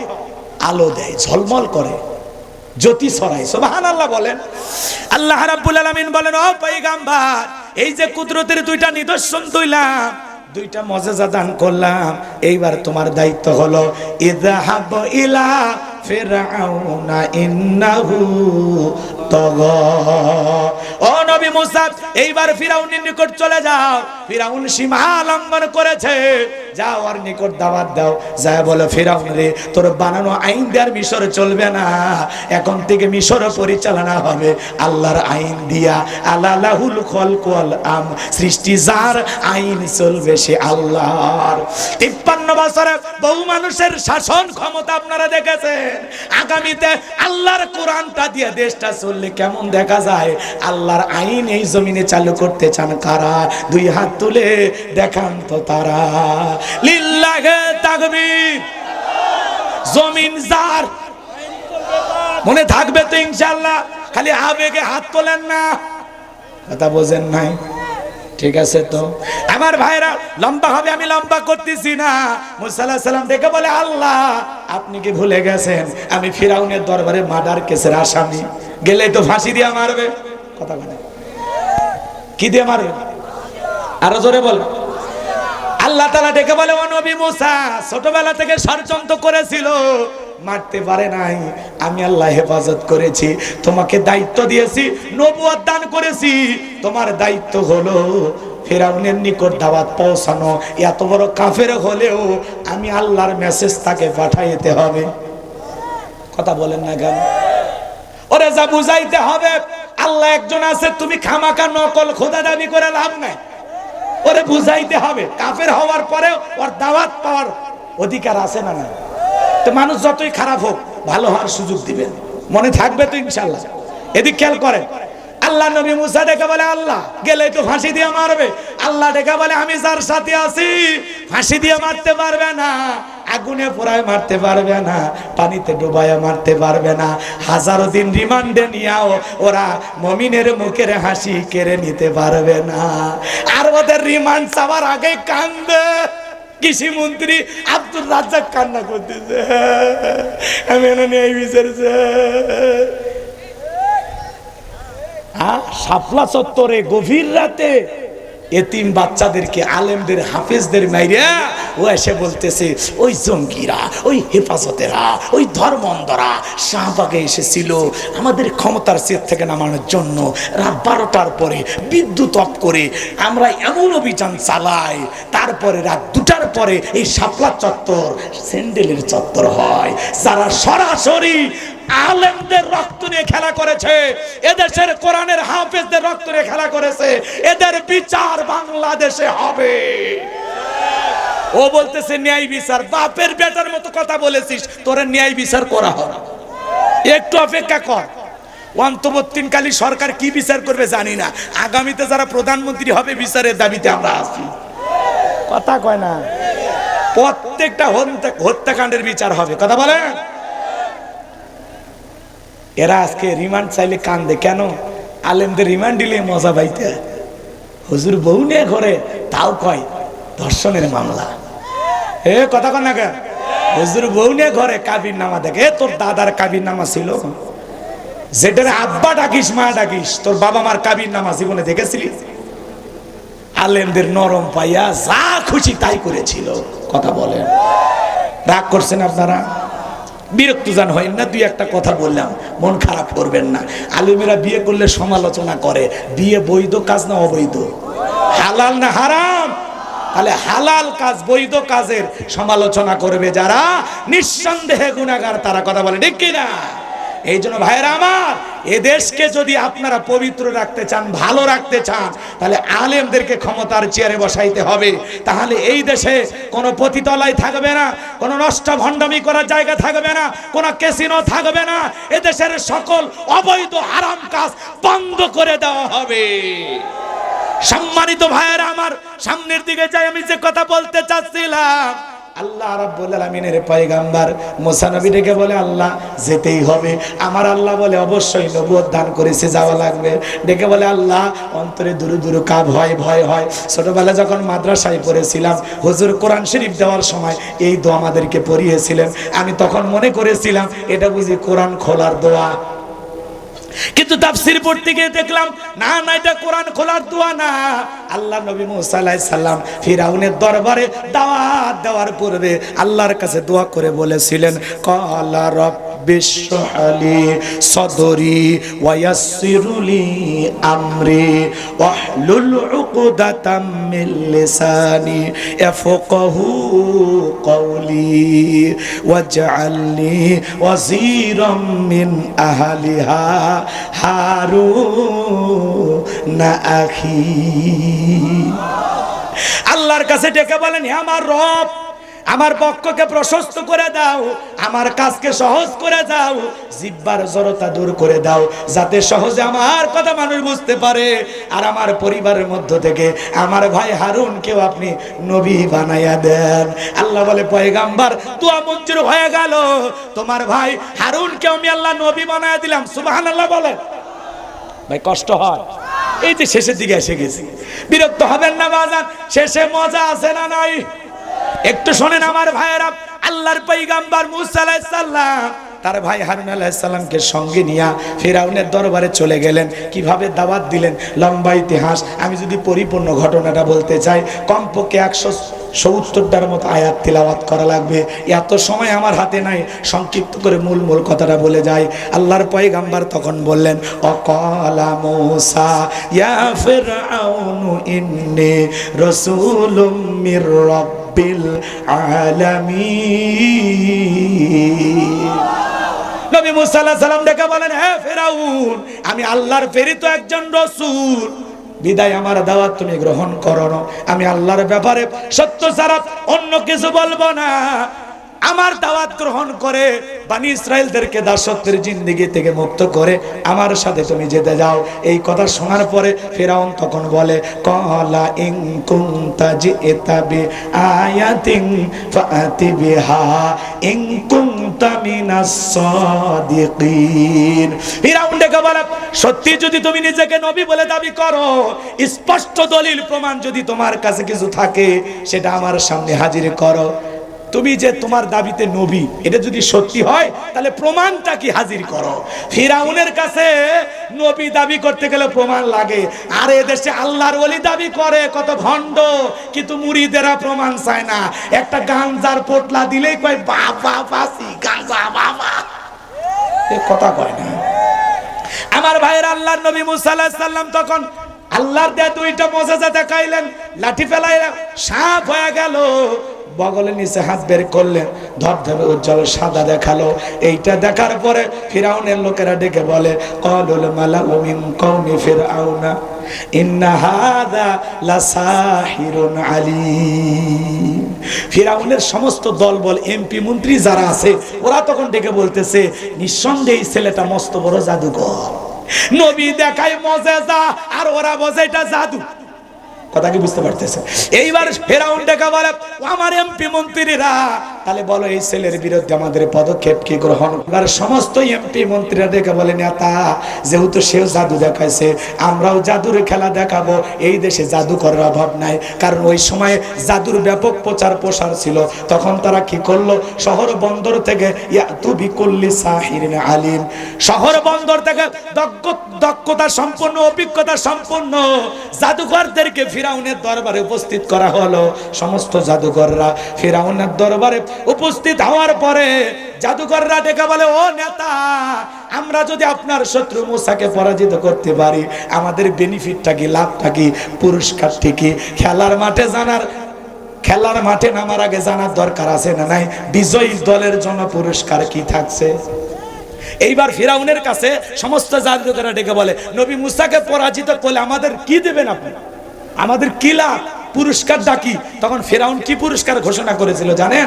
ক্বালা নাআম ওয়া ইন্নাকুম লামিনাল মুকাররাবিন, তোমরা হবে আমার নিকটতম লোক, এই দরবার হবে তোমাদের বসবাসের জায়গা, তোমরা সবাই আমার লোক।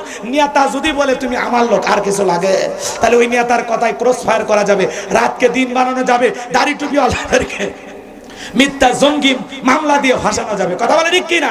কারণ ওটা নেতার লোক। কার লোক? ফিরআউন বলল এই দরবার হবে বসবাসের জায়গা, তোমরা সবাই আমার নিকটতম ব্যক্তি। যারা রাস্তাঘাটে জাদু দেখায় এরা যদি রাজপ্রাসাদে জায়গা পায় আর কি লাগে ভাই? বিশাল বড় চাহিদা পূরণ করছে। এইবার বলতেছে বাড়ি ঘর তাহলে নতুন করে বানান, আমরা আপনার শত্রুকে পরাজিত করতেছি। এইবার হাজার হাজার দর্শক এক পাশে দাঁড়িয়েছেন মুসা এবং হারুন আলাইহিস সালাম, আর চতুর্দিকে দর্শক এবং সমস্ত জাদুঘরের একত্রিত হইয়া মুসা আলাইহিস সালামকে ডেকে বলে ও নবী মুসা, জাদুর তন্ত্র মন্ত্র বান আগে কে নিক্ষেপ করবে? আমরা আগে জাদু দেখাবো না তুমি আগে দেখাবা? মুসা আলাইহিস সালাম ডেকে বলে আগে তোমরাই শুরু করো, ওস্তাদের মার শেষ আলে। মারহাবা বলেন। এইবার জাদুকররা কি করলো জানেন? সমস্ত জাদুর বান নিক্ষেপ করলো। বাঁচানো আমার, তারা বাঘ বানাইছে, ভাল্লুক বানাইছে, রশি বানাইছে, সাপ বানাইছে, মানুষের চোখে মুখে পর্যন্ত জাদু নিক্ষেপ করেছে। এত জাদু দেখানোর পরে সমস্ত জাদুকরে ডেকে বলে ও নবী মুসা, এইবার তুমি তোমার জাদুর বান নিক্ষেপ করো। সমস্ত জাদুর বান নিক্ষেপ করা যখন শেষ হয়ে গেল ওদের চালান পাতি শেষ, আর কোনো তবিল নেই। কথা কি বুঝছেন? বাংলা কথা। ওদের জাদু যে দেখাবে এরকম আর কোনো কৌশল ক্যাপাসিটি জানা নাই। তখন বলতেছে মুসা আমরা থেমে গেলাম, এবার তুমি শুরু করো। আল্লাহ রাব্বুল আলামিন বলেন ওয়া ওয়াহাইনা ইলা মুসা আন আলকি আসাকা ফাইযা হিয়া তালকাফু মা ইয়াফিকুন। আল্লাহ তাআলা বলেন আমি ওহীর মাধ্যমে নবী মুসাকে জানাই দিলাম ও নবী মুসা, হাতের লাঠিটা শুধু ছেড়ে দিয়ে খেলা দেখো। আল্লাহু আকবার বল। পয়গম্বর হাতের লাঠি ধরেছিলেন, ছেড়ে দিলেন, বিশাল বড় সাপ হলো, যেই সাপের ঠোঁট নিচে আর মুখটা 80 ফিট উঁচু। আল্লাহু আকবার বলবেন না? সমস্ত জাদুর বান এক নিঃশ্বাসে খাইয়া ফিরাউনকে ডেকে বলে ফিরাউন আরো কি জাদুর বান আছে। এই দৃশ্য দেখে ফিরাউনের পিছনের রাস্তাতে গরম হাওয়ায় বের হয়ে গেছে। আর ফিরাউন তখন বললো এত আয়োজন করে লাভ কি। আর জাদুকররা তখন বুঝতে পেরেছেন নবী মুসা আলাইহিস সালাম যেটা দেখাইলো এটা জাদু না, যে আল্লাহর পক্ষে দাওয়াত দেয় নিঃসন্দেহে এটা আল্লাহর কুদরতি শক্তি। কারণ জাদুঘর জাদুঘরকে চেনে, ডাক্তার ডাক্তার চেনে, শিক্ষক শিক্ষক চেনে, বক্তা বক্তা চেনে, হুজুর হুজুর চেনে, কথা বল না, চোর আর এক চোরকে চেনে। কথা বোঝা গেল? যাই যে কাজের কাজই সেটা দেখেই বোঝে। কথা কন ঠিক কিনা? রাগ করেছেন মুজিব? আমার ভাইরা গভীর মনোযোগ দিয়ে শুনবেন, শেষ করে দিচ্ছি, রাগ করবেন না বাজান। সমস্ত জাদুঘররা তখন কি করলো জানেন? আল্লাহ রাব্বুল আলামিন বলেন ওয়া উলকিয়াস সাহারাতু সাজিদিন, সমস্ত জাদুকররা সিজদায় মাথাটা নত করলো এবং তারা ঘোষণা করলো ক্বালু আমান্না বিরাব্বিল আলামিন রব্বি মূসা ওয়া হারুন। তারা বলল আমরা ঈমান আনলাম বিশ্বের রবের প্রতি যিনি মূসা এবং হারুনের প্রতিপালক। সমস্ত জাদুকররা যখন কালেমা পড়ে মুসলমান হয়ে গেল, ঈমান গ্রহণ করলো, ফিরাউন তখন ডেকে বলে আমার অনুমতি ছাড়া তোমরা ঈমান গ্রহণ করলা, তোমরা বুঝি আগে ষড়যন্ত্র করে রাখছিলা। ঠিক আছে, আমার অনুমতি ছাড়া ঈমান গ্রহণ করলা, আমি তোমাদের হাত পা কেটে নেব, শুলিতে চড়াবো, ফাঁসি দিয়ে মারবো। নতুন ঈমানদার যারা কালেমা পড়ে মুসলমান হলো, ওরা তখন ডেকে বলে তোর মতো জালেমের চামচামি করে মরার চাইতে আল্লাহর গোলামি করে মরাই ভালো। সুবহানাল্লাহ বলবেন না? বলে তোর মতো জালেমের সহযোগী হয়ে থাকার চাইতে নবী মুসার পক্ষে ঈমান গ্রহণ করে মরাই ভালো। আমরা মরণে ভয় পাই না, যারা আল্লাহর প্রিয় গোলাম এরা মরণে ভয় পায় না। কথা বলে ঠিক কিনা? আমার ভাইয়েরা গভীর মনোযোগ দিয়ে শুনবেন, লম্বা হবে লম্বা করব না। আল্লাহর পয়গম্বর দাওয়াত দিতে লাগলেন, তার অনুসারী বাড়তে লাগলো। এইবার ফাইনাল খেলা শুনে যান। এইবার ফিরাউন আল্লাহর নবী মুসা আলাইহিস সালাম এবং তার উম্মতদেরকে হত্যা করার জন্য তিন দিক দিয়ে আক্রমণ করেছেন। তিন দিক দিয়ে আক্রমণ করার পরে মুসা আলাইহিস সালাম এবং তার উম্মতেরা দৌড়াইতে দৌড়াইতে যখন দরিয়ার নিকটবর্তী হয়ে গেছে, এ বাজান গো আমার, এইবার মুসা আলাইহিস সালামের উম্মতেরা ডেকে বলে পয়গম্বর হয় ফিরাউনের সেনাবাহিনীর হাতে মরতে হবে, আর না হয় দরিয়ার পানিতে চুবায় মরা লাগবে। ভাই কষ্ট হয়, দোয়া করে দে তাহলে। এই যে শেষ 2 মিনিট 2-3 মিনিট শোনেন শোনেন, দোয়া করবেন না, একটু বসেন, এখনই দোয়া হবে। লিল্লাহি তাকবীর। আমার ভাইরা গভীর মনোযোগ দিয়ে শুনবেন, আল্লাহর পয়গম্বর মুসা নবী ডেকে বলে আমার উম্মতেরা ভয় পেও না, এখানে শুধু তোমরা আর আমি নাই, আমাদের সাথে আরেকজন আছেন। তিনি কে?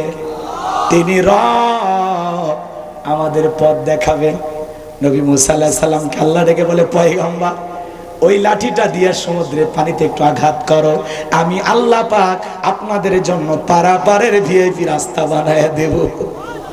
হালকা করে পানিতে মৃদু আঘাত করলেন, আল্লাহ ভিআইপি রাস্তা বানায় দিলেন।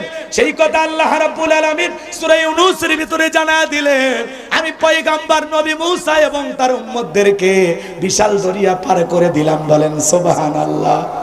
এইবার ফিরাউনের সেনাবাহিনী সাঙ্গ পাঙ্গ ফিরাউন আইছে দেখে দরিয়ার মধ্যে ভিআইপি রাস্তা, ও মনে করছে আর বাপ বানায় গেছে। তখন বলতেছে এই রাস্তাতে ওরা গেছে, সবাই ওঠো। সবাইকে নিয়ে যখন ওই দরিয়ার মধ্যবর্তী স্থানে চলে গেছে, আল্লাহ ডেকে বলে দরিয়ার পানি রে হুকুম মানো কার? বলে নিঃসন্দেহে আপনার। আল্লাহ ডেকে বলে পানি, এইবার তুই তোর খেলা দেখা। সমুদ্রের বুকে উথাল পাতাল ঢের সৃষ্টি হয়ে গেল। বাজান গো আমার, ফিরাউনের সেলা চামুন্ডা যা ছিল সব দরিয়ার পানি খায়া সুবে মরে শেষ। এখন বেঁচে আছে বড়রা। জোরে বলেন কে? ফিরাউন মরার আগে কি নাটক করেছিল জানেন? আল্লাহকে বলতেছে ক্বালা আমানতু আন্নাহু লা ইলাহা ইল্লাল্লাযী আমানাত বিহি বানু ইসরাঈলা ওয়া আনা মিনাল মুসলিমিন। ফিরাউন তখন বলল তুমি যারা কোনো মাবুদ নাই, কি কয়, তুমি যারা কোনো ইলাহ নাই, আল্লাহ বনি ইসরাইল যে আল্লাহর প্রতি ঈমান এনেছে, আমিও সে আল্লাহর প্রতি ঈমান আনলাম। ও আনা মিনাল মুসলিমিন, আল্লাহ আমি মুসলমান হয়ে গেছে, আর পানি খাওয়াইও না। কি কয় ফিরাউন? কি কয়? ও আনা মিনাল মুসলিমিন, আল্লাহ আমি মুসলমান হয়ে গেছি, আর সুবাইও না। আচ্ছা, ফিরাউন যদি ওই সময় যা মুসলমান হয়, আপনার আমার মুসলমান হয় দাম আছে? আল্লাহ কি ওর ঈমান কবুল করেছিল না? আল্লাহ কি জবাব দিয়েছিল জানেন? আমার আল্লাহ দয়ালু। দেখেন আল্লাহ রাব্বুল আলামিন কি বলতেছেন, আল্লাহ তখন বলতেছেন আল আনা ওয়াকাদ আসাইতা ক্বাবলু ওয়া কুনতা মিনাল মুফসিদিন। আল্লাহ বলতেছে এখন ঈমান আনতেছিস, এর আগে কি করেছিস? ক্ষমতার দাম্ভিকতায় 40 বছর শিক্ষা ব্যবস্থা বন্ধ করে রেখেছিলি। তোর বাড়ির দাসীকে গরম তেলে চুবাইয়া আমি আল্লাহ রাব্বুল আলামিনকে রব বলে মানার কারণে বিদায় করে দিয়েছিস। তোর ঘরের স্ত্রী আমি আল্লাহকে রব বলে মানার কারণে তারেও নির্যাতন চালায়া বিদায় করেছিস। আজকে নবী মুসা এবং তার অনুসারীকে হত্যা করার জন্য আজকে আক্রমণ চালাইছিস। ক্ষমতার দাম্ভিকতায় নিজেকে রব বলে দাবি করেছিস। ঘরে ঘরে তোর তৈরি করা মূর্তি ঢুকায় দিয়েছিস। আমি রবের বিধান বাদ দিয়ে বাপ দাদার জন্মের কাহিনী মানুষকে পড়ে পড়ে শোনাইছিস। এ কথা বলে না কেন? বিদায় তোর পাপের 16 কলা পূর্ণ হয়ে গেছে। মনে রাখবেন, কোন কওম এবং জাতিকে ধ্বংস করতে হলে প্রথমে শিক্ষা ব্যবস্থায় হাত দেওয়া লাগবে। ওরা তাই করেছিল। শরীফের গল্প শোনায়া আমাদেরকে হিজড়ে বানাইতে চায়। আবার বলতেছে না আমরা বুঝাইতেছি একটা, যাতে হিজড়েদেরকে অবহেলা না করা হয়। ও এত বছর অবহেলা করা হয়নি, এখন অবহেলা করা হবে। বেশি মানবতা দেখাইতে চাও নাকি? আল্লাহ কাউকে পুরুষ বানায়, কাউকে মহিলা বানায়, কাউকে একটু পুরুষ একটু মহিলা, এই জন্য একটু রংধং করে, করুক, সমস্যা কি? তারাও মানুষ, কথা বলে, তাদেরকে নিয়ে আমাদের কোনো অবহেলা নাই তো। কিন্তু সমকামিতাকে প্রমোট করবে, এর মাধ্যমে সমাজকে ধ্বংস করে দিবা, এটা এই দেশের মানুষ মেনে নেবে না। তিরিং বিরিং না শিখাইবা, মাদ্রাসার বইয়ের ভিতরে পর্যন্ত হিজাব ছাড়া নারীদের ছবি, ঢোল তবলার ছবি ওরা ঢুকে দিয়েছিল। কথা বলে না কেন? এইবার আল্লাহ বলতেছে তোর পাপের 16 কলা পূর্ণ হয়ে গেছে, বিদায় তোর ঈমান আমি আল্লাহ কবুল করলাম না। তবে মরার আগে শোন, আমি আল্লাহ তোর লাশটা রেখে দেব। ইতিহাসের পাতায় তোর নামে পুরো পৃথিবীর মানুষ জানবে এই সেই ফেরাউন। তোর লাশটা আমি আল্লাহ অক্ষত রেখে দেব। কথা কন না কেন? আজও ফেরাউনের লাশ আছে না নাই? মিশরের জাদুঘরে মুসা আলাইহিস সালামের অনুসারীরা যায়, মুসা প্রেমিকেরা যায়, ইমানদারেরা যায়, পায়ের 1 লাখ টাকা 50,000 টাকা দামের স্যান্ডেল খুলে মারে আর কই এই সেই ফেরাউন, মার জুতা, এই সেই ফেরাউন, মার জুতা। চিন্তা করেন, ফিরাউনের সুটকি দেখে যদি জুতা মারে, জেতা ফিরাউনক পাইলে আর চামড়া দিয়ে ডুকডুকি বাজাইতে, কথা বলে ঠিক কি না? যে আল্লাহ তাআলা ফিরাউনকে দরিয়ার পানিতে চুবাইয়া বিদায় করেছেন, সে আল্লাহ আজও আছে না নাই? শক্তি মনে হয় কমছে, কথা কয় না কেন? এজন্য মনে রাখবেন, ফিরাউনকে আল্লাহ পাক দুনিয়ার জমিনে জায়গা দেয় নাই। ফিরাউনের বিদায়ের ঘন্টা বেজেছে। আল্লাহ পাক ফিরাউনকে চুবায়ে চুবায়ে বিদায় করেছেন। নমরুদকে ল্যাংড়া মশার কামড় দিয়ে জুতার বাড়ি খাওয়ায় বিদায় করেছেন। আবু জেহেলকে 11 বছর 13 বছরের মাজার মুয়াজ দিয়া ওর কুফাকাত করে দিয়েছিলেন। বিদায় আজও পৃথিবীর জমিনে যারা মুসলমানের রক্ত নিয়ে খেলা করতে চায়, ইসলামকে বিদায় করার ষড়যন্ত্র করে, ওদেরও পরিণতি নমরুদ ফিরাউনের চাইতেও ভয়ঙ্কর হবে। জালেমদের শেষ পরিণতি পরাজয়, ইমানদারদের শেষ পরিণতি বিজয়। সেই বিজয় আনতে যদি কখনো ডাক আসে, মাথায় কাপনের কাপড় বেঁধে আল্লাহর জমিনে আল্লাহর দ্বীনকে প্রতিষ্ঠিত করতে কারা কারা বুকের তাজা রক্ত দিতে রাজি, 2 হাত তুলে দেখা। লিল্লাহি তাকবীর। হাত নামান। বিজয়ের হাসি আমরাই হাসবো, কথা বলেন ঠিক কি না? আল্লাহ বলেন ওয়ালা তাহিনু ওয়ালা তাহজানু ওয়া আনতুমুল আ'লাউনা ইন কুনতুম মুমিনিন। মুমিনেরা হতাশাগ্রস্ত হয় না, ভেঙে পড়ে না। ওরা হুমকি ধুমকি দেয়, নির্যাতন করে, জেলে নেয়, রিমান্ডে নেয়, মিথ্যা মামলা দেয়। চুপ করে থাকো, ধৈর্য ধরো, সবর করো। দাবি দিয়ে যদি খাঁটি মুমিন হও, ওয়া কানা হাক্কান আলাইনা নাসরুল মুমিনিন। মুমিনদের সাহায্য করা আমি আল্লাহর ওয়াজিব হয়ে যায়। আল্লাহর সাহায্য কখন আসবে? সময় মতো আসবে। আল্লাহ যখন চাইবে তখন আসবে। বিদায় ইমানদার অস্থির হলে চলবে না। ইমানদারের কাজ ধৈর্য নিয়া আল্লাহর প্রতি বিশ্বাস রেখে একাই এগিয়ে যান। আপনার পিছনে 1000 জন আল্লাহ তৈরি করে দেবে। যখন শুনেছে ছাত্ররা আসতেছে গণভবনে, শাড়ি যেটা পরা ছিল ওটা পরে ফেলাইছে। এই জন্য আল্লাহ কখন ধরবে, কিভাবে ধরবে আপনি টের পাবেন না, কথা কোন ঠিক কিনা? আল্লাহ পাক আমাদের সবাইকে সঠিক বুঝ দান করুন, হকের পথে থাকার তৌফিক দান করুন, একামতে দিনের পক্ষে কাজ করার তৌফিক দান করুন, এই জমিনে ইসলামকে প্রতিষ্ঠিত করার জন্য নিবেদিত সৈনিক হওয়ার তৌফিক দান করুন। ওয়া আখিরি দাওয়ানা আলহামদুলিল্লাহি রাব্বিল আলামিন।